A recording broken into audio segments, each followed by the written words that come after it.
என்ன நபில் தண்ணி ஜோக்க கையில வச்சு கொண்டு குடிச்சாம இல்லைண்ணா பாங்க எல்லாம் காட்டி பார்த்து கொண்டு வாங்க.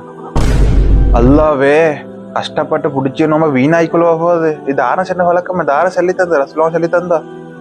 இப்போ பாங்க சிலக்குள்ள குடிச்ச சைடோ நாங்க பேங்க் செல்ல போக்குள்ள திண்டாவ குடிச்சா எங்க நோம்பு முறியுது. ஏன்னு சொன்னா எல்லாரும் நினைச்சு கொண்டுச்சு வந்து பேங்க் செல்லக்குள்ள திண்ணெல்லாம் குடிக்கலமென்னு சொல்லி ரசூல் ஸல்லல்லாஹு அலைஹி வஸல்லம் அப்படி சொல்லல.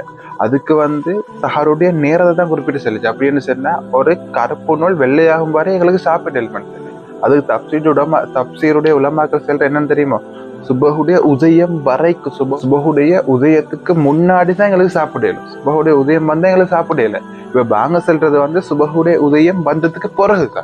அப்ப நோம்பு முறியுமே. இப்ப கஷ்டப்பட்டு எலும்பி சாப்பிட்டு நீயத்தையும் வச்சு அல்ஹம்துலில்லாஹ்னு சொல்லி நீங்க பாங்க சேர்க்கல சாப்பிட்டா அப்ப அந்த நோம்பு முடிஞ்சு நோம்பு விட்டுட்டீங்க. அப்ப அவ்வளவு கஷ்டப்பட்டு நீங்க வெறுமனே பட்னியா தான் இருக்கிறீங்க. அப்ப எவ்வளவு வருஷமா அநியாயம் அந்த நோம்பை வீணாக்குறது. அந்த பாங்க வந்து ரசூல் ஸல்லல்லாஹு அலைஹி வஸல்லம் என்ன செய்யற நேரத்தை விட்ட ஒரு நிமிஷம் 2 நிமிஷம் இந்த முந்தி செல்லி பட்டிக்கலும் இல்லாட்டி பிந்தி செல்லி பட்டிக்கலும் அதனால எங்களுக்கு சரியான நேரத்தை குறிப்பிடல.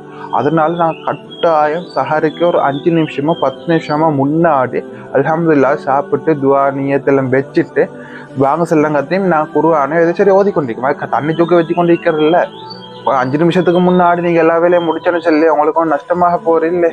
அப்படியே வேணா நான் இவ்வளோ காலமா அப்படித்தான் குடிச்சு கொண்டிருந்தேன். இனிமேண்டா குடிச்சில்ல பாங்க செல்லத்துக்கு ஒரு நிமிஷம் தான் ஆயிடுச்சு.